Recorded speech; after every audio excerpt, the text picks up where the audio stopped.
بسم الله الرحمن الرحيم. الحمد لله رب العالمين، حمدا كثيرا طيبا مباركا فيه مباركا عليه كما يحب ربنا ويرضى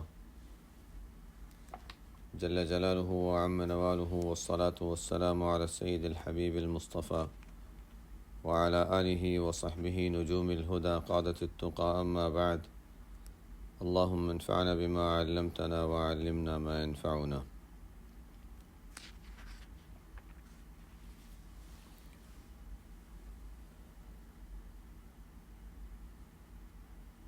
أعوذ بالله من الشيطان الرجيم. بسم الله الرحمن الرحيم. تنزيل الكتاب من الله العزيز الحكيم. إنا أنزلنا إليك الكتاب بالحق فاعبد الله مخلصا له الدين ألا لله الدين الخالص.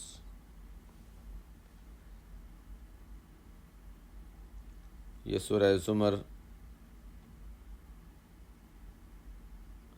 اس سورت کے آخر میں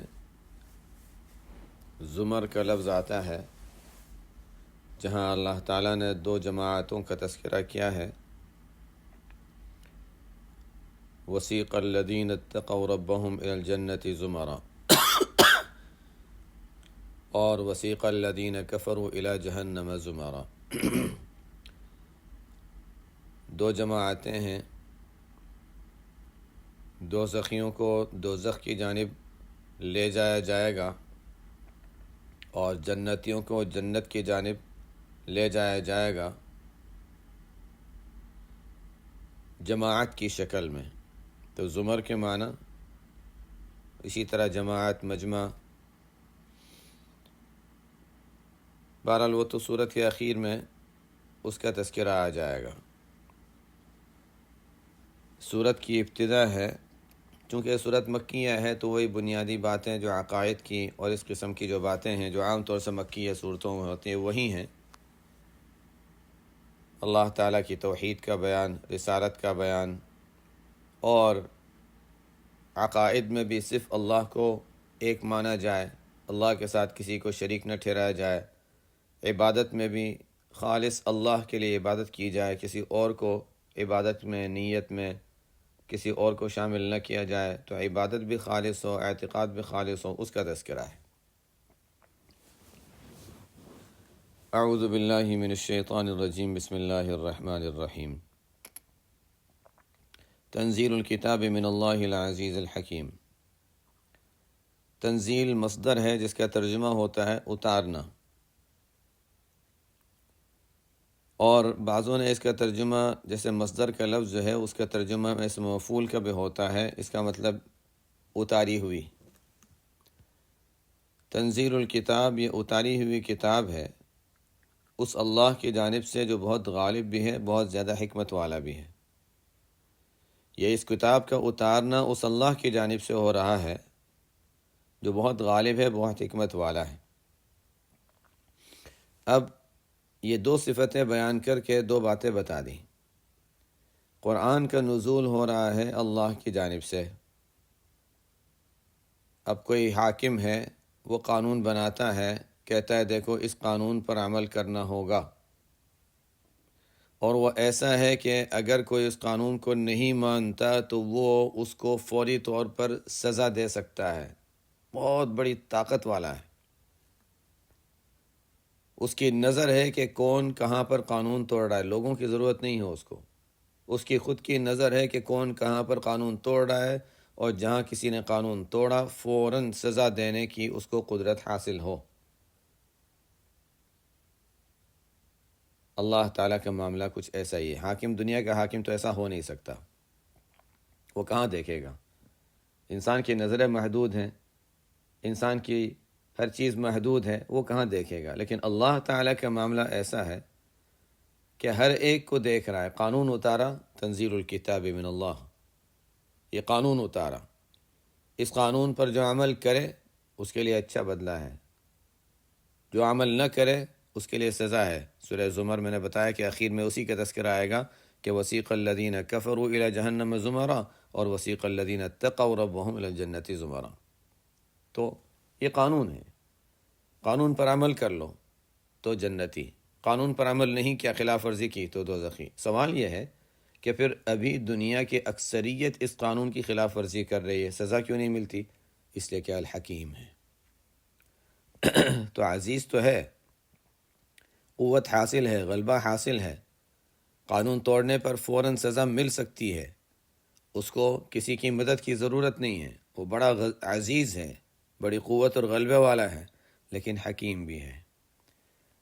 اگر وہ فوراً سزا دے دے تو اس کی حکمت کے خلاف ہے، اس کی جو حکمتیں اللہ تعالیٰ نے مقرر فرمائی ہیں، جو مصلحتیں ہیں اس کے خلاف ہے۔ قرآن کریم میں اللہ تعالیٰ نے فرمایا ہے کہ اگر اللہ تعالیٰ ہر انسان کو اس کے گناہ کی فوراً سزا اور عذاب دینے لگ جائے، جیسے ہی انسان کوئی گناہ کرتا ہے اس پر عذاب آ جائے، تو دنیا میں کوئی جاندار باقی نہ رہے، ختم ہو جائے گی دنیا۔ اس لیے کہ نیک لوگوں کی نسلیں کتنی چلیں گی، جو گناہ نہ کرتے ہوں وہ ہیں کتنے، اور ان کی نسل کتنی چلے گی، اور دوسرے لوگ ختم ہو جائیں گے، تو بیچارے یہ لوگ چند پوری دنیا میں رہ کر رہیں گے کیسے؟ نظام ہی نہیں چلے گا۔ تو دنیا کا نظام چلانا یہ بھی اللہ کی حکمت کا تقاضا ہے۔ بہرحال اللہ تعالیٰ ہے تو بڑا غالب، چاہے تو ہر سزا، ہر گناہ پہ، ہر قانون توڑنے پہ فوراً سزا دے دے۔ یہ قانون کی کتاب ہے جو اللہ نے اتاری ہے، لیکن حکمت کا تقاضا یہ ہے کہ فوراً سزا نہ دے۔ اِنَّا أَنزَلْنَا إِلَيْكَ الْكِتَابَ بِالْحَقِّ، بلا شبہ ہم نے آپ کی جانب یہ قرآن اتارا ہے، یہ کتاب اتاری ہے جو بالکل ٹھیک ٹھیک ہے، ہر بات اس میں حق ہے، اس میں کوئی باطل نہیں آ سکتا۔ فَاعْبُدِ اللَّهَ مُخْلِصًا لَهُ الدِّينَ، تو جب یہ کتاب ٹھیک، اس کے مضامین ٹھیک، اس کے قانون صحیح، تو اس کی بنیادی تعلیم کیا ہے؟ وحدانیت۔ تو آپ اس کتاب کے مطابق عمل کیجئے۔ فَاعْبُدِ اللَّهَ مُخْلِصًا لَهُ الدِّينَ، آپ عمل کریں گے تو آپ کے ماننے والے کریں۔ فَاعْبُدِ اللَّهَ مُخْلِصًا لَهُ الدِّينَ، جو کافر ہیں ان کو بھی حکم ہے فَاعْبُدِ اللَّهَ مُخْلِصًا لَهُ الدِّينَ، نہیں مانتے نہ مانے، قانون تو یہی ہے۔ فَاعْبُدِ اللَّهَ مُخْلِصًا لَهُ الدِّينَ، اللہ کی عبادت کرتے رہیے، اسی کے لیے عبادت کو، اعتقاد کو خالص کرتے ہوئے۔ ہم یہاں عام مفسرین نے جو عبادت والے معنی لیے وہی لے لیتے ہیں، اسی کے لیے عبادت کو خالص کرتے ہوئے۔ نماز پڑھنی ہے تو صرف اللہ کے لیے، کسی مخلوق کو دکھانے کے لیے نہیں۔ زکوٰۃ دینی ہے تو صرف اس لیے کہ اللہ راضی ہو جائے، یہ نہیں کہ لوگ کہیں گے ماشاءاللہ بڑا سخی ہے۔ زکوٰۃ تو ویسے بھی فرض ہے، سخاوت کی کیا بات ہے اس میں۔ صدقات دینے ہیں، نفل صدقات دینے ہیں، تو اس لیے نہیں کہ نام لکھ دیں گے وہ لوگ کہ ہاں ٹھیک ہے فلانے نے اتنا دیا، فلانے نے اتنا دیا، اعلان ہو جائے گا کہ فلانے نے اتنا دیا۔ یہ یہاں کا ایک طریقہ رائج ہے کہ فلانے نے اتنا دیا، فلانے نے اتنا دیا، فلانے، لوگ کہتے ہیں اچھا ٹھیک ہے چلو ہمارا نام آ جائے گا، اعلان ہو جائے گا۔ اور یہ بڑے بڑے جو یہاں کے ادارے ہوتے ہیں وہاں پر تو بڑی رقم دینے والوں کے نام وہاں کے فریمز کے اندر لگے ہوئے ہوتے ہیں کہ اچھا فلانے نے اتنی رقم دی، فلانے نے اتنی دی، فلانے نے اتنی دی۔ تو انسان دے تو صرف اللہ کے لیے دے، اس لیے نہیں کہ لوگ ذرا تعریف کر دیں گے، لوگوں کی نظر میں اچھا بن جاؤں گا، میرے بارے میں اچھی باتیں لوگ کرنے لگ جائیں گے۔ فَاعْبُدِ اللَّهَ، اللہ کی عبادت کیجئے۔ اس لیے میں بتا رہا تھا کہ اس کا تعلق صرف نماز سے نہیں ہے، اس کا تعلق پوری زندگی سے ہے، چاہے نماز ہو، چاہے زکوٰۃ و صدقات ہو، چاہے حج اور عمرہ ہو، کہ حج اور عمرے میں بھی بڑی تعریفیں ہوتی ہیں، بڑی تعریفیں ہوتی ہیں کہ اچھا یہ تو سال میں ایک مرتبہ، دو مرتبہ عمرے کیے، حج بھی کیا، اچھا حج کے لیے جانا ہے، اچھا حج کے بھی، تو لوگوں کی بڑی، لوگ اس پر زیادہ اس کو اہمیت دیتے ہیں۔ بات یہ ہے، میں خاص طور پہ اس عنوان پہ اس لیے بات کر سکتا ہوں کہ الحمدللہ میرا بھی جانا ہوتا ہے۔ اگر میرا جانا نہ ہوتا تو شاید سوچتے کہ اچھا خود نہیں جا سکتا تو اس وجہ سے کہہ رہا ہے، چونکہ میرا خود جانا ہوتا ہے اس وجہ سے میں بتا رہا ہوں کہ انسان ٹھیک ہے وہ بھی ایک عبادت ہے، وہ بھی ایک عبادت ہے، لیکن دوسری عبادات بھی ہیں۔ انسان اپنے علاقے میں رہ کر بھی فجر سے اشراق تک عبادت میں مصروف ہو کر وہ فضیلت حاصل کر سکتا ہے۔ برکات رحمتیں وہ اپنی جگہ ہیں، لیکن بہرحال حدیث کے لحاظ سے وہ فضیلت حاصل کر سکتا ہے۔ انسان نفل حج کرنے کی بجائے وہ بڑی بڑی رقم ضرورت مندوں کو دے سکتا ہے، جو رقم وہاں جا رہا ہے وہ وہاں دے دے۔ اللہ تعالیٰ ٹھیک ہے، عمر حج میں انسان جو کچھ خرچ کرتا ہے اللہ تعالیٰ اس کا بدل عطا فرما دیتے ہیں، لیکن دوسری طرف بھی وعدہ ہے کہ وما انفقتم من شیء، جو بھی اللہ کے راستے میں خرچ ہوگا، ما نقص صدقۃ من مال، صدقات بھی انسان جو دے گا اس کا بدل اللہ تعالیٰ دے دیتے ہیں۔ بہرحال ہر ایک کے اپنے ذوق کی بات ہے، میں اس لیے بتا رہا ہوں کہ صرف یہی نہیں کہ انسان کوئی عمل اچھا کر رہا ہے جو لوگوں کی نظروں میں اچھا ہے، بلکہ یہ دیکھنا ہے کہ اللہ کی نظر میں بھی اچھا ہے، دل میں اخلاص ہے، دھیان ہے، تو پھر وہ اللہ کے یہاں مقبول ہوتا ہے۔ صرف ظاہری شکل نہیں دیکھنی، اپنے بارے میں کہہ رہا ہوں کہ اپنے عمل میں انسان ظاہری شکل کو نہ دیکھے، دوسروں سے تو حسن ظن رکھے، اپنے بارے میں یہ نہ سوچے کہ ہاں میں نے یہ کیا، اچھا میں یہ کرتا ہوں، میں یہ کرتا ہوں۔ اللہ کی توفیق ہے، اللہ تعالیٰ اس کو قبول فرما لیں، یہ دعا کرتے رہنا چاہیے۔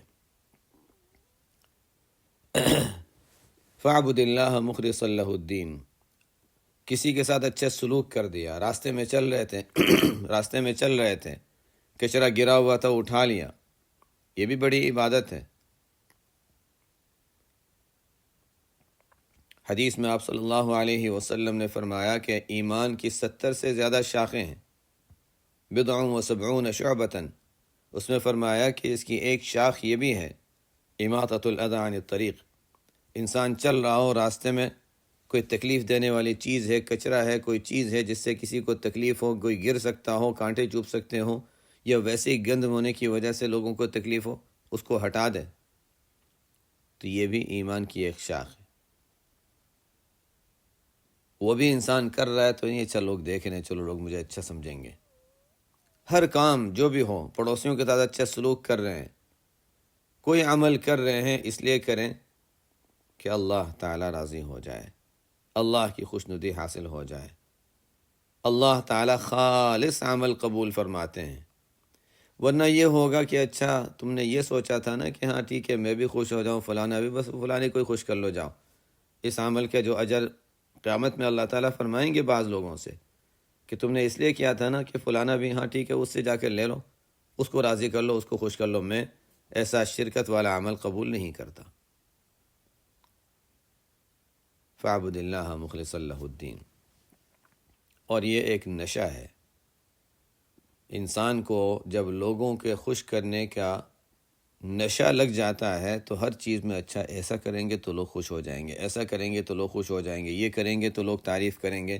ایک نشہ ہے جو بڑھتا چلا جاتا ہے، اور انہی لوگوں کے بارے میں بعض مفسرین نے فرمایا کہ انہی لوگوں کے بارے میں وہ آیت ہے کہ قیامت کے دن جب یہ آئیں گے تو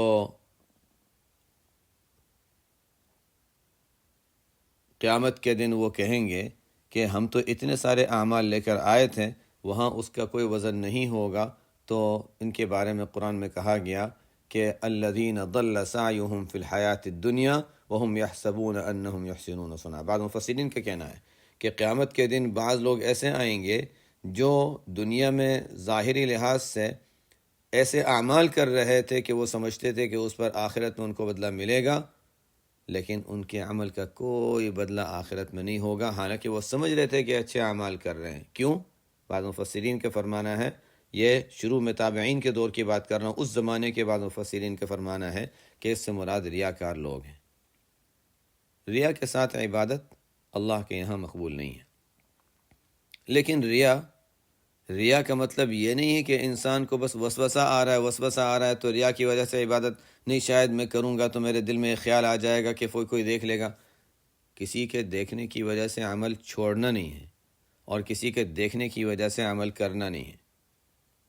جب عمل کا تقاضا دل میں پیدا ہوا تو انسان اللہ سے یہ دعا کرے کہ یا اللہ مجھے توفیق دے دے، اور مجھے اس کی توفیق دے کہ میں صرف تیرے لیے کروں، یا اللہ میں صرف تجھے خوش کرنا چاہتا ہوں، یہ شخص جو مجھے دیکھ رہا ہے، یہ لوگ جو مجھے دیکھ رہی ہیں مجھے کچھ بھی نہیں دینے والے، اور ان سے مجھے کچھ نہیں ملنے والا۔ دل میں وسوسہ پیدا ہو رہا ہے ریا کا، اس کو وسوسہ نہ کہے، اس کی وجہ سے عمل چھوڑے نہیں۔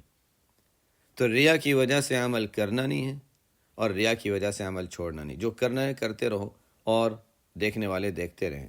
کسی نے مثال دی ہے کہ اعمال کرنے والے کی مثال ایسی ہے، مخلص کی مثال ایسی ہے جیسے بکریاں چرانے والا، کہ وہ بکریاں چرا رہا ہے اور نماز کا وقت ہو گیا، وہ کھڑا ہوتا ہے، نماز پڑھتا ہے، اذان دیتا ہے، اقامت کہتا ہے، نماز پڑھتا ہے، جنگل ہے، کوئی دیکھنے والا نہیں ہے، اور وہاں پر وہ نماز پڑھتا ہے. اس کے دل میں یہ خیال بھی پیدا نہیں ہوتا کہ بکریاں مجھے نیک سمجھیں گی اور اچھا سمجھیں گی،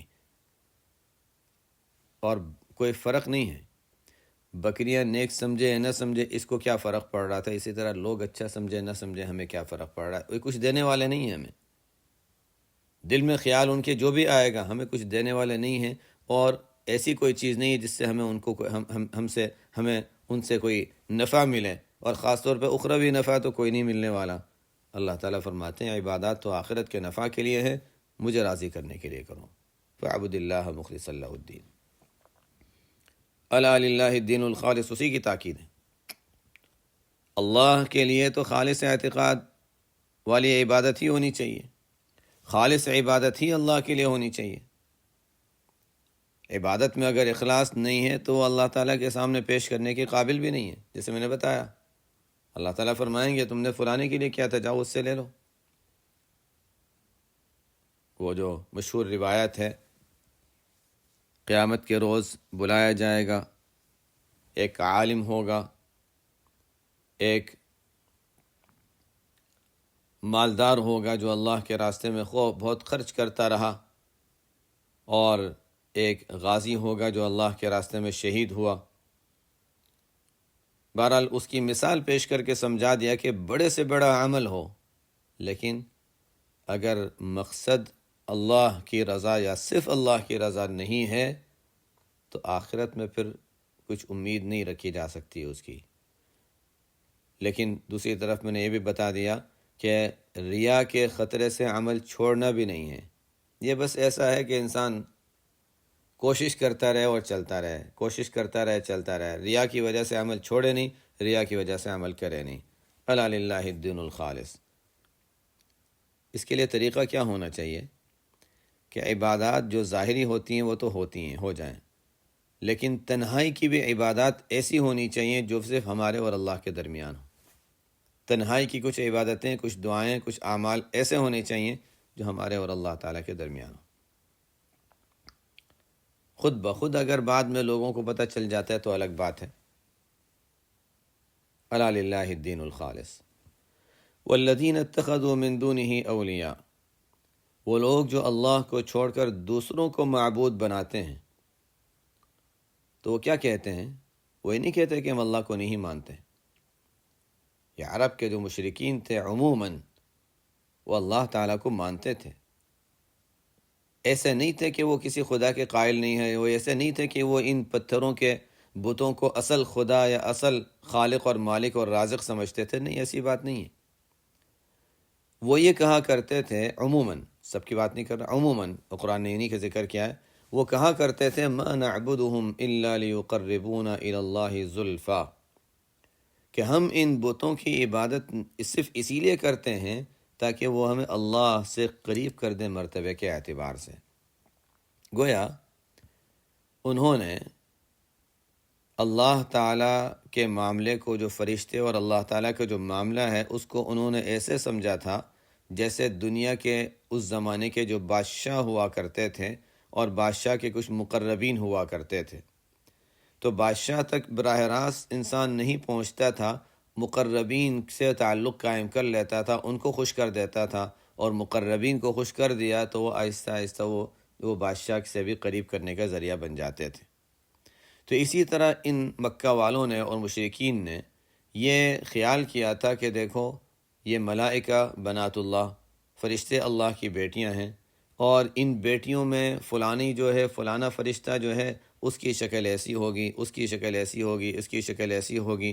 اپنے گمان کے مطابق، پتہ تو کسی کو نہیں تھا، اپنے گمان کے مطابق فرشتوں کی شکلوں کے یہ بت بنائے تھے، فرشتوں کی شکل کے بت بنائے تھے. اور یہ سوچا کہ ہم ان بتوں کی عبادت کریں گے تو وہ فرشتے خوش ہوں گے، وہ فرشتے خوش ہوں گے تو ہم ان کے مقرب بن جائیں گے، اور وہ اللہ کے مقرب ہیں تو وہ ہمیں اللہ سے قریب کر دیں گے. یہ سوچ تھی، لیکن بنیاد اس کی غلط۔ یہ سوچ تو انہوں نے قائم کی تھی، لیکن اس کی کوئی بے بنیاد سوچ تھی۔ عقائد میں تو بہت قوی دلیل کی ضرورت ہوتی ہے، اور انہوں نے بس بڑوں کو اس طرح دیکھا، وجدنا آباءنا کذالک یفعلون، بڑوں کی دیکھا دیکھی یہ سلسلہ قائم رکھا۔ ما نعبدہم، وہ کہا کرتے تھے کہ ہم ان بتوں کی عبادت نہیں کرتے مگر اس لیے تاکہ وہ ہمیں اللہ سے قریب کر دیں مرتبے اور درجے کے اعتبار سے۔ لیکن اللہ تعالیٰ کا نظام تو ایسا ہے ہی نہیں۔ اللہ تعالیٰ تو فرماتے ہیں وَإِذَا سَأَلَكَ عِبَادِي عَنِّي فَإِنِّي قَرِيب، جب میرے بندے میرے بارے میں سوال کریں تو یہ بھی نہیں فرمایا کہ آپ کہہ دیجئے کہ میں قریب ہوں۔ اللہ تعالیٰ خود ہمیں جواب دے رہے ہیں، میرے بندے میرے بارے میں سوال کریں تو میں ان کو خود کہہ دیتا ہوں، آپ کو واسطہ بنانے کی، نبی کو بھی واسطہ نہیں بنایا۔ فَإِنِّي قریب، فَقُلْ إِنِّي قریب نہیں فرمایا، میں قریب ہوں، میں قریب ہوں، بندوں میرے پاس آ جاؤ۔ یا عبادی الذین اسرفوا علی انفسہم، اے میرے بندو جنہوں نے اپنے آپ پر زیادتی کی، اللہ تعالیٰ خود ہم سے خطاب فرما رہے ہیں۔ یا ایھا الذین آمنوا، ہم سے خطاب فرما رہے ہیں۔ تو اللہ تعالیٰ کے لیے واسطوں کی ضرورت نہیں ہے۔ ہاں، اللہ تعالیٰ اپنے پیغامات ہر ایک کے اوپر نہیں اتارتا کہ وحی اور قرآن نازل ہو، ہر ایک پر انبیاء کے ذریعے سے پہنچا دیا۔ اب پھر ہمارا براہ راست اللہ سے رابطہ قائم ہونا چاہیے۔ ہمیں ضرورت نہیں ہے درمیان میں فرشتوں کی، پہلی بات تو یہ ہے۔ اور اگر فرشتوں کو واسطہ بنانا بھی تھا، مقرب بندوں کو واسطہ بنانا بھی تھا، تو کوئی ایسا عمل کیا جاتا نا جس سے وہ خوش تو ہوتے۔ فرشتوں کو کب خوشی ہوگی کہ ان کو معبود بنایا جائے؟ بہرحال یہ سب ان کی بنائی ہوئی چیزیں تھیں۔ کہا کرتے تھے کہ ہم ان بتوں کی عبادت نہیں کرتے مگر اس لیے تاکہ وہ ہمیں اللہ کے قریب کر دیں درجے اور مرتبے کے اعتبار سے۔ لیکن یہ ایسے غلط ہیں کہ بات غلط ہونے کے باوجود بات ماننے کے لیے تیار نہیں ہیں۔ اللہ تعالیٰ فرماتے ہیں ان اللہ یحکم بینہم فیما ہم فیہ یختلفون، اللہ تعالیٰ ہی ان کے درمیان فیصلہ کریں گے، اللہ تعالیٰ ان کے درمیان فیصلہ کریں گے اس بارے میں جس میں یہ لوگ آپس میں اختلاف کیا کرتے تھے اور جھگڑا کرتے تھے۔ یعنی جس وقت قرآن نازل ہو رہا ہے اس وقت کے اعتبار سے اگر ہم کہیں تو جس میں یہ لوگ اختلاف کر رہے ہیں مکہ والے، اور اس زمانے کے بھی کہہ سکتے ہیں، جب بھی قرآن پڑھا جائے گا اس زمانے کے لوگ حق اور باطل میں اختلاف کر رہے ہیں، مرنے کے بعد اللہ تعالیٰ فیصلہ فرما دیں گے کون صحیح تھا کون غلط تھا، کس کا طریقہ صحیح کس کا طریقہ غلط۔ فیصلہ کیسا ہوگا؟ وہاں دلائل سے نہیں ہوگا، وہاں عمل سے ہوگا، عملی فیصلہ۔ جو حق والے ہیں جنت میں چلے جاؤ، جو باطل والے ہیں دوزخ میں چلے جاؤ۔ اب فیصلہ کرنے کے بعد اب یہ نہیں ہوگا کہ کوئی توبہ کر لے، کوئی معذرت کر لے، نہیں۔ ان اللہ یحکم بینہم، اللہ تعالیٰ فیصلہ کرے گا ان لوگوں کے درمیان ان باتوں میں جس میں لوگ اختلاف کر رہے ہیں۔ ان اللہ لا یہدی من هو کاذب کفار، اور یہ لوگ پھر صحیح راستے پر کیوں نہیں آتے؟ وجہ یہ ہے کہ اللہ تعالیٰ ایسے شخص کو صحیح راستے پر نہیں لاتا، اللہ تعالیٰ توفیق نہیں دیتا، ہدایت پر نہیں لاتا، سیدھے راستے پر نہیں لاتا اس شخص کو جو جھوٹا ہو، بہت زیادہ ناشکری کرنے والا ہو، حق کا انکار کرنے والا، حق کا انکار کرنے والا، جھوٹ زبان سے جھوٹ بولتا ہے۔ کذب کا تعلق ظاہراً زبان سے ہے اور کفر کا تعلق عقیدے سے ہے۔ جو زبان میں جھوٹا اور دل میں وہ غلط عقیدے رکھنے والا اور اس پر مصر ہو، ضدی ہو۔ جب انسان غلط بات پہ ضد کرتا ہے، یہ صرف کافروں کی بات نہیں ہو رہی، ہمیں تو ہر چیز میں اپنے لیے نصیحت حاصل کرنی ہے اور سبق حاصل کرنا ہے۔ بات یہ ہے کہ ہم کوئی غلطی کر رہے ہوں، ہمیں نہیں پتہ، یا ہم نے اس کو اتنا محسوس نہیں کیا، ہمیں پتہ نہیں چلا، یا یہ کہ ہم نے اس کو اتنی اہمیت نہیں دی۔ کوئی ہمیں آ کر بتا دیتا ہے کہ دیکھو یہ جو کام کر رہے ہو یہ غلط ہے، یہ شریعت کے خلاف ہے۔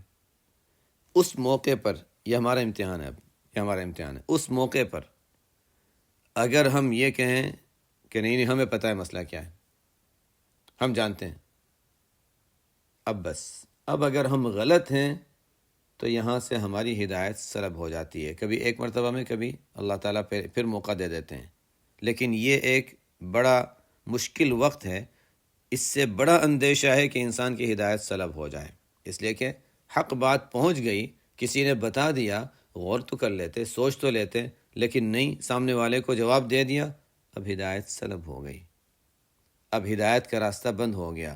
ان اللہ لا یہدی من هو کاذب کفار، ایک شخص جھوٹ بول رہا ہے اور بڑا، یعنی کفر تو حقیقی معنی میں کفر تو ظاہر ہے کہ وہ یعنی ایمان کی ضد ہے، لیکن کفر کے معنی نا قدرہ نا شکری کرنے والا اس معنی میں بھی آتا ہے۔ بہرحال حق کا انکار انسان کرتا ہے، حق بات کا انکار کرتا ہے، زبان سے جھوٹ بولتا ہے، تو اللہ تعالیٰ پھر ہدایت اس کی سلب فرما لیتے ہیں، کبھی ایک مرتبہ میں، کبھی اللہ تعالیٰ پھر موقع دے دیتے ہیں، لیکن بہرحال یہ خطرناک موقع ہے، ہمیں اس کا خیال رکھنا چاہیے کہ اگر کوئی ایسا وقت آتا ہے کہ کوئی ہم سے کہہ دے کہ دیکھو یہ جو آپ کام کر رہے ہیں یہ صحیح نہیں ہے، یہ غلط ہے، تو اس کو کم از کم سوچنے کے لیے انسان تیار ہو جائے کہ ہاں میں سوچ لیتا ہوں، کسی سے معلوم کر لیتا ہوں، ہو سکتا ہے مجھے مسئلہ سمجھنے میں غلطی ہو گئی، کسی سے پوچھ لیتا ہوں، ہو سکتا ہے واقعی مجھ سے غلطی ہو۔ اور اس سلسلے میں پہلے بات ہو چکی ہے، ہمارے اکابر کے کیا حالات ہوا کرتے تھے۔ حضرت مولانا رشید احمد گنگوئی رحمۃ اللہ علیہ کا واقعہ تو مشہور ہی ہے، میں صرف مثال کے طور پر دیتا ہوں، یعنی یہ آیت کی تفسیر کے طور پر نہیں، مثال ہے کہ ان کے مخالفین اس زمانے میں تھے جو ان پر کفر کے بھی فتویٰ لگایا کرتے تھے اور طرح طرح کی برائیاں ان کی کیا کرتے تھے، جو بدعات کی طرف تھے اور یہ اہل حق میں سے تھے، تو ان کے بارے میں برائیاں کیا کرتے تھے، بہت کچھ ان کی خلاف باتیں لکھا کرتے تھے۔ حضرت گنگوئی رحمۃ اللہ علیہ خود تو پڑھ نہیں سکتے تھے، حضرت مولانا محمد یحییٰ صاحب نور اللہ مرقدہ جو شیخ رحمۃ اللہ علیہ کے والد ہیں، وہ خطوط پڑھ کے سنایا کرتے تھے۔ ایک مرتبہ ان سے پوچھا کہ وہ کیا بات ہے، وہ ہمیں یاد نہیں کر رہے، بہت زمانے سے ہمارے خلاف کوئی باتیں ایسی نہیں آئیں۔ کہا کہ آتے تو ہیں لیکن میری ہمت نہیں ہوتی، ان کے خط کو کیا پڑھنا، کوئی اہمیت نہیں دی۔ کہا نہیں نہیں، سنا دیا کرو۔ کہا کہ وہ تو سنانے کے قابل نہیں ہوتا۔ نہیں نہیں، سنا دیا کرو، رسالے میں میرے خلاف جو مضمون وغیرہ ان کے خلاف آیا کرتے تو میں سنا دیا کرو، میں تو اس نیت سنتا ہوں کہ کوئی بات ایسی ہو جس کو میں دیکھ لوں اور میرے اندر غلط ہو تو میں اس کو ٹھیک کر لوں۔ یہ ہمارے بڑوں کی باتیں ہیں۔ بہرحال میں یہ بتا رہا تھا کہ اس کا خیال رکھنا ہے۔ ان اللہ، ورنہ کیا ہوگا، ان اللہ لا یہدی، اب ہدایت ختم، اب ہدایت کی توفیق بند ہو گئی، سلب ختم ہو گئی، اللہ تعالیٰ کی طرف سے ہدایت سلب ہو جاتی ہے کبھی کبھی۔ اب حق بات نہیں، ٹھیک ہے، اس کا مطلب نہیں کہ وہ کافر ہو جائے گا، نہیں، لیکن بس وہ غلط راستے پر ہی چلتا رہے گا، وہ جس گناہ میں ہے اس گناہ میں مبتلا رہے گا اور موت تک اسی پر قائم رہے گا۔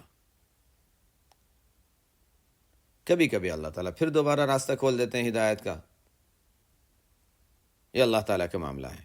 ان اللہ لا یہدی من هو کاذب کفار، اس لیے جب ہم کسی کو دیکھیں کہ بیچارہ کوئی غلط کام پر لگا ہوا ہے تو اس کو، یعنی کبھی کبھی انسان سوچتا ہے کہ اتنا سمجھدار آدمی اور اتنی غلط کام میں شاید اس سے کوئی ایسی غلطی ہو گئی ہو کہ اس کے لیے توفیق سلب ہو گئی ہو۔ اللہ کا اسی وجہ سے ایسے موقع پر کہا جاتا ہے کہ یا اللہ تیرا احسان ہے، میرے تو جرم اس سے بڑے ہوں گے کہ میری تو ہدایت سلب کر لیتا، لیکن یا اللہ تیرا احسان ہے کہ تو نے مجھے اس کی جگہ نہیں رکھا، مجھے کسی برائی میں مبتلا نہیں کیا، کسی کی تحقیر نہ کی جائے، اپنے بارے میں اگر اللہ تعالیٰ نے کوئی نیکی کی توفیق دی ہے شکر ادا کیا جائے اور اللہ تعالیٰ سے پناہ مانگی جائے کہ یا اللہ مجھے اس سے حفاظت محفوظ فرما لینا، کہیں میں ایسے گناہ میں مبتلا نہ ہو جاؤں کہ گناہ کو گناہ بھی نہ سمجھوں اور گناہ کرتا چلا جاؤں۔ یہدی من یشاء ویضل من یشاء، ان اللہ لا یہدی من هو کاذب کفار۔ بہرحال نازک موقع ہوتے ہیں، ایسے موقع پر انسان کبھی عجب میں مبتلا ہو جاتا ہے۔ لو اراد اللہ ان يتخذ ولدا لاصطفى مما يخلق ما يشاء سبحانہ هو اللہ الواحد القہار۔ اگر اللہ تعالیٰ، یہ لوگ کہا کرتے تھے نا کہ ملائکۃ بنات اللہ، فرشتے اللہ کی بیٹیاں ہیں، اللہ تعالیٰ کی اولاد ہے وغیرہ وغیرہ، تو اللہ تعالیٰ یہ فرماتے ہیں کہ اگر اللہ تعالیٰ یہ ارادہ کرتا، ظاہر اللہ کے ارادہ کے بغیر کچھ ہونے والا نہیں تھا، اگر اللہ تعالیٰ یہ ارادہ کر لیتا کہ کسی کو اولاد بنائے تو کس کو بناتا؟ ظاہر ہے مخلوقات میں سے کسی کو بناتا نا۔ تو مخلوق اور خالق، کیا خالق کی اولاد مخلوق ہو سکتی ہے؟ نہیں، خالق کی اولاد خالق ہی ہونی چاہیے۔ یعنی اولاد تو اسی جنس کی ہوتی ہے، تو اگر اللہ خالق ہے تو اولاد بھی اس کی خالق ہوتی، اور ایسا کوئی ہے نہیں، تو ممکن ہی نہیں ہے کہ اللہ تعالیٰ کی اولاد ہو۔ ایک بات، دوسری بات یہ کہ اگر اللہ تعالیٰ اولاد بناتا، مخلوقات میں سے کسی کو بنا لیتا، چلو کسی طریقے سے مان لو بنا لیتا، تو انسانوں کو کیوں بناتا؟ یہ کہتے ہیں کہ عیسیٰ بھی اللہ کے بیٹے، عزیر بھی اللہ کے بیٹے، یہ بھی ہیں یہ بھی ہیں، جنت کے حور و غلمان کو بنا لیتا۔ یہ بت جن کو تم نے شریک ٹھہرایا ہوا ہے وہ اللہ کے شریک کہاں سے ہو گئے؟ اور بیٹیاں کیوں، بیٹے کیوں نہیں؟ ان کے عقیدے کے لحاظ سے تو بیٹیاں بہت کم درجے کی سمجھی جاتی تھیں۔ ان سے سوال ہے، لو اراد اللہ ان یتخذ ولدا، اگر اللہ تعالیٰ یہ چاہتا کہ کسی کو اولاد بنائے، لاصطفیٰ مما یخلق ما یشاء، تو اپنی مخلوقات میں سے جس کو چاہتا منتخب کر لیتا، بیٹیوں کو ہی نہیں، جس کو چاہتا منتخب کر لیتا۔ لیکن وہ تو پاک ہے، وہ تو خالق ہے، اور مخلوق خالق کیسے مخلوق ایک خالق کی اولاد ہو سکتی ہے؟ جنس ہی الگ ہے۔ سبحانہ، اللہ کی ذات تو پاک ہے کہ اس کی اولاد ہو۔ هو اللہ الواحد القہار، وہی اللہ ہے جو اکیلا ہے اور سب پر غالب ہے، اس کی طاقت سب سے بڑھ کر ہے اکیلا۔ خلق السماوات والارض بالحق، اللہ تعالیٰ نے آسمان و زمین کو پیدا کیا ہے بالکل ٹھیک ٹھیک، پیدائش بھی صحیح ہے، بھی صحیح، سب کچھ بناوٹ بھی صحیح، اور حکمت کے موافق جو اس کے مقاصد ہیں اس مقصد میں پورے اتر رہے ہیں۔ خلق السماوات والارض بالحق یکور اللیل علی النہار ویکور النہار علی اللیل، کور یکور تکویر کے معنی ہوتے ہیں لپیٹ دینا، تو اللہ تعالیٰ رات کو لپیٹ دیتا ہے دن کے اوپر، دن تھا اس کے اوپر رات کو چڑھا دیا، جیسے پھر دوسری آیتوں میں آتا ہے کہ رات کو دن میں داخل کیا، دن کو رات میں داخل کیا۔ آج کل اگر مغرب ہماری ہو رہی ہے 6 بجے، تو کچھ عرصے کے بعد مغرب ہوگی 7 بجے، تو 6 سے 7 والا جو وقت ہے ابھی تک تو رات میں داخل ہے، کچھ دنوں کے بعد دن میں آ جائے گا۔ رات کو لپیٹ دیتا ہے دن کے اوپر، دن کو لپیٹ دیتا ہے رات کے اوپر۔ وسخر الشمس والقمر، سورج چاند جیسی عظیم اور بڑی بڑی مخلوقات کو اللہ تعالیٰ نے کام میں لگا رکھا ہے، ایک نظام سے وہ چل رہے ہیں۔ کل یجری لاجل مسمى، تمام کے تمام چلتے رہیں گے مقررہ وقت تک، تمام کے تمام چلتے رہیں گے مقررہ وقت تک۔ یہ نظام پورا دنیا کا چلتا رہے گا جب تک اللہ تعالیٰ چاہیں گے کہ چلتا رہے۔ کب تک؟ قیامت تک۔ الا هو العزیز الغفار، اتنا بڑا طاقتور، اتنا بڑا طاقت کا مالک، وہ بڑا غالب بھی ہے اور بہت زیادہ بخشنے والا بھی ہے۔ اتنی قوت والا ہے تو العزیز ہے، تو پھر مجرموں کو فوراً سزا مل جائے نہیں، لیکن غفار بھی ہے۔ کسی نے اب تک شرک بھی کیا ہے، 50 سال، 40 سال، 70 سال، 90 سال تک شرک بھی کیا ہے، اب کلمہ پڑھ لو، غفار ہے، وہ بخش دے گا۔ خلقکم من نفس واحدہ، اس نے تمہیں پیدا کیا ایک انسان سے۔ مفسرین کی اپنی اس میں اختلاف اپنی جگہ، میں تو آسان سے معنی بتا دیتا ہوں۔ ایک انسان سے پیدا کیا ہے، خلقکم من نفس واحدہ، آدم سے پیدا ہوئے ہیں سب کے سب، آدم علیہ السلام سے۔ خلقکم من نفس واحدہ، اگرچہ یہاں پر علمی تحقیق کے لحاظ سے جائیں تو ذرا گہرائی میں بات چلی جاتی ہے، ہم اس میں نہیں جاتے کہ نفس کیا ہوتا ہے، نفس ناطقہ کیا ہوتا ہے وغیرہ، ان چیزوں میں ہم نہیں جاتے، بس یہ ہے کہ خلقکم من نفس واحدہ، جیسے حدیث میں آتا ہے سیدھے سادے الفاظ میں کہ کلکم بنی آدم و آدم من تراب، سب آدم سے پیدا ہوئے اور آدم مٹی سے پیدا ہوئے۔ خلقکم من نفس واحدہ ثم جعل منها زوجہا، پھر اللہ تعالیٰ نے اس ایک شخص سے اس کی بیوی کو بنایا۔ دیکھو جو عام طور پر مفسرین نے جو معنی لیا وہ بتا رہا ہوں، اس لیے کہ اس میں بعضوں نے کچھ اور رائے بھی اختیار کی ہیں۔ انسانوں کو پیدا کیا آدم علیہ السلام سے، اور آدم علیہ السلام ہی سے ان کی بیوی کو بنایا، جیسا کہ مشہور ہے۔ ایک بات وضاحت کر دیتا ہوں کہ ظاہراً قرآن کا ظاہر یہ بتاتا ہے کہ آدم علیہ السلام سے حضرت حوا کو بنایا گیا۔ خلق منہا زوجہا، خلق منہا زوجہا، یہاں پر بھی ہے، سورہ النساء کے شروع میں بھی ہے، اتقوا ربکم الذی خلقکم من نفس واحدہ وخلق منہا زوجہا۔ تو ظاہراً قرآن کے الفاظ یہ بتا رہے ہیں کہ آدم علیہ السلام ہی سے حضرت حوا کو بنایا گیا، یہ قرآن کا ظاہر ہے۔ اور یہ بھی حدیث میں آتا ہے کہ عورت کو، حضرت حوا کو پیدا کیا گیا ہے من ضلع، پسلی سے، پسلی سے پیدا کیا گیا۔ دونوں باتوں کو جوڑنے سے نتیجہ یہ نکلتا ہے کہ حضرت حوا کو حضرت آدم علیہ السلام کی پسلی سے بنایا گیا۔ جن لوگوں نے یہ مسئلہ کبھی سنا ہو، میں ان کے لیے خاص طور سے بتا رہا ہوں، یہ دونوں باتوں کو جوڑنے سے یہ نتیجہ نکلتا ہے کہ حضرت حوا کو آدم علیہ السلام کی پسلی سے بنایا گیا، ورنہ کوئی صحیح صریح حدیث اس بارے میں نہیں ملے گی کہ حضرت حوا کو آدم علیہ السلام کی پسلی سے بنایا گیا ہے۔ یہ دونوں باتیں ایک حدیث میں، صحیح حدیث میں نہیں ملیں گی۔ یہ ملیں گی کہ حضرت حوا کو پسلی سے بنایا گیا، یہ قرآن کا ظاہر یہ بتا رہا ہے کہ عورت کو آدم علیہ السلام سے بنایا گیا، خلق منہا زوجہا کے ظاہری الفاظ۔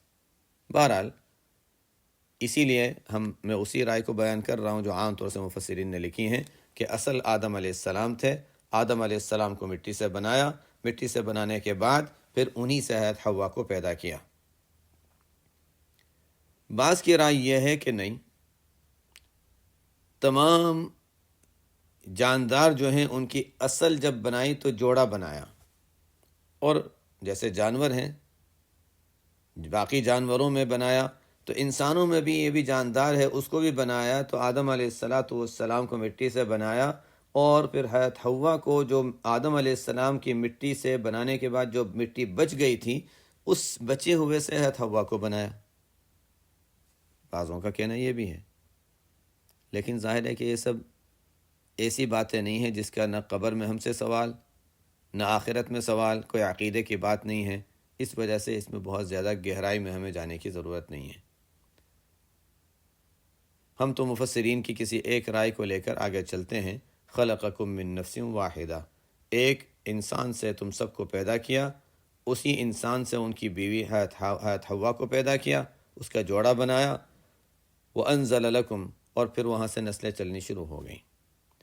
اور پھر اللہ تعالیٰ نے تم پر، انسانوں پر انعام یہ کیا کہ انزل لکم من الانعام ثمانیۃ ازواج، تمہارے لیے چوپایوں میں 8 قسمیں اللہ تعالیٰ نے بنا دی۔ انزلہ کے لفظ کے معنی ہے، لفظی معنی ترجمہ ہے اتارنا۔ اللہ تعالیٰ جب خصوصی انعام کا تذکرہ فرماتے ہیں تو انزلہ کے لفظ سے تعبیر فرماتے ہیں، یعنی ظاہر ہے کہ انعام اور چوپائے، یعنی کون سے چوپائے؟ اونٹ ہے، گائے ہے، بھیڑ، بکری، یہ دمبے وغیرہ، تو یہ جو ہیں وہ آسمان سے تو نہیں اترے، دنیا میں ہی اس کی پیدائش کا سلسلہ رہتا ہے، لیکن اللہ تعالیٰ نے اس کے لیے لفظ استعمال فرمایا انزلہ۔ یہ میں نے جیسے بتایا کہ یہ لفظ جب استعمال ہوتا ہے، یہ اس لیے استعمال ہوتا ہے کہ خصوصی انعام کے طور پر اللہ نے دیا، کوئی آسمان سے اتری ہے مخلوق، جیسے لوہا ہے، سورہ حدید میں آتا ہے وَأَنزَلْنَا الْحَدِيدَ، لوہے کے اتنے منافع ہیں، اتنے منافع ہیں، اگر آج ہم دیکھیں دنیا میں ہمارے سامنے کوئی چیز رکھی ہو لوہے سے قائم ہے، عموماً اکثر، اس لیے کہ ہماری بلڈنگیں جو ہیں اس کے اندر لوہے کے ستون ہوں گے، گاڑیاں ہوں گی اس میں لوہا استعمال ہوگا، پلاسٹک کی کوئی چیز بنی ہوگی تو وہ مشین جس سے بنی ہے وہ لوہے کی ہوگی۔ لوہے کے بغیر ہماری ترقی مشکل تھی۔ لوہا اتنی بڑی فائدہ مند چیز ہے، اس سے انسان نے بہت کچھ حاصل کیا، بہت سے منافع حاصل کیے۔ اللہ تعالیٰ نے لوہے کو تو انسان کے لیے ایسا بنایا گویا آسمان سے اترا ہے ان کے لیے، اسی لیے اس کو کہا انزل الحدید۔ تو بہرحال اسی طرح اور بھی چیزیں، انزلنا علیکم لباسا، لباس بھی انسان کے لیے کتنی نفع کی چیز ہے، کیسی فائدہ مند چیز ہے، تو اس کے لیے اللہ تعالیٰ نے فرمایا انزلنا، لباس ہم نے اتارا۔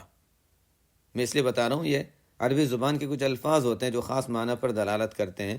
تو انزل لکم من الانعام، کوئی سوچے گا اتارا یعنی کیا مطلب اتارا؟ یعنی خصوصی انعام کے طور پر اللہ تعالیٰ نے ہمیں چوپائے دیے، جو 8 قسمیں عام طور پر انسان کے زیادہ نفع کی ہوتی ہیں، یعنی اونٹ میں نر اور مادہ ہیں، گائے میں نر اور مادہ ہیں، بکری ہے، دمبا ہے، یہ مختلف جو جانور ہیں اس میں نر اور مادہ انسان کے، یہ مذکر مؤنث جو اس میں ہوتے ہیں، یہ انسان کے نفع کے لیے خصوصی نفع کی چیزیں ہیں، اس لیے وہ فرمایا انزلنا لکم وانزل لکم من الانعام ثمانیۃ ازواج۔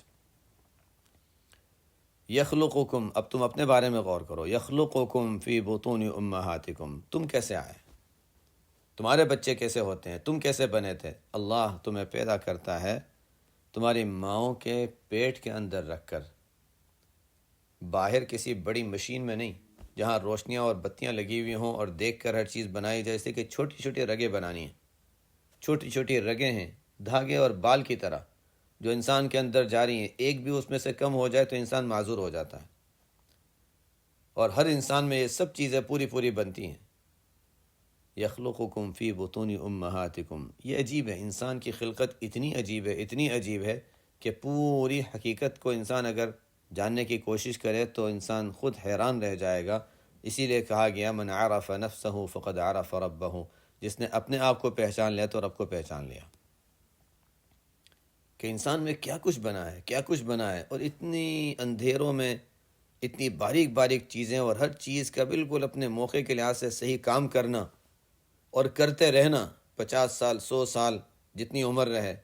یخلقکم فی بطون امہاتکم خلقا من بعد خلق، اللہ تمہیں پیدا کرتا ہے تمہاری ماؤں کے پیٹ کے اندر رکھ کر، ایک حالت کے بعد دوسری حالت میں، یعنی کہ ایک مرتبہ میں بن گیا۔ اللہ تعالیٰ نے یہی نظام بنایا کہ آہستہ آہستہ آہستہ ماں اپنے بچے کو اٹھانے کے اور بوجھ اٹھانے کے قابل بنے، آہستہ آہستہ وہ آئے گا، اس کی قدر بڑھے گی، اور جب وہ پیدا ہوگا تو اس سے ماں کو ایک خصوصی تعلق ہوگا جو ایک ساتھ اگر بن جاتا تو وہ بات نہ آتی۔ اللہ تعالیٰ کی حکمتیں ہیں۔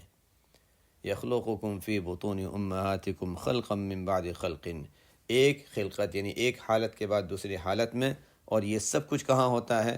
فی ظلمات ثلاث، تین اندھیروں میں رکھ کر، تین اندھیروں میں رہ کر۔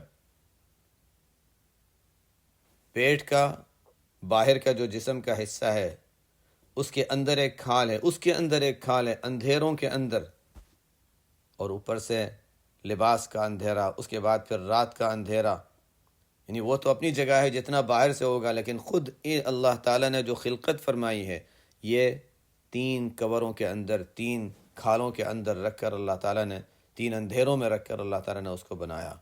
ذالکم اللہ ربکم لہ الملک، یہ اللہ ہے جو تمہارا رب ہے، اس کے لیے پوری بادشاہت، ہر چیز کی بادشاہت ہے۔ لا الہ الا ہو، اللہ کے سوا کوئی معبود نہیں۔ جب اتنی صاف سی بات ہے جس کو مشرکین بھی مانتے تھے، سب مانتے تھے، جب اتنی صاف سی بات ہے تو پھر اللہ تعالیٰ پوچھتے ہیں پھر تم اللہ سے دوسروں کی جانب، بتوں کی جانب، پتھروں کی جانب کیسے ہٹائے جاتے ہو؟ کہاں سے تمہیں کون کہتا ہے کہ ان بتوں کو سجدہ کرو؟ اتنی بڑی ذات کو چھوڑ کر ان بتوں کو سجدہ کرنا کون سی عقل کہتی ہے؟ فَأَنَّا تُصْرَفُونَ، پھر کہاں سے تم حق بات سے باطل اور غلط کی طرف اور شرک کی طرف تم ہٹائے جاتے ہو؟ سبحانک اللہم و بحمدک، اشہد ان لا الہ الا انت، استغفرک و اتوب الیک۔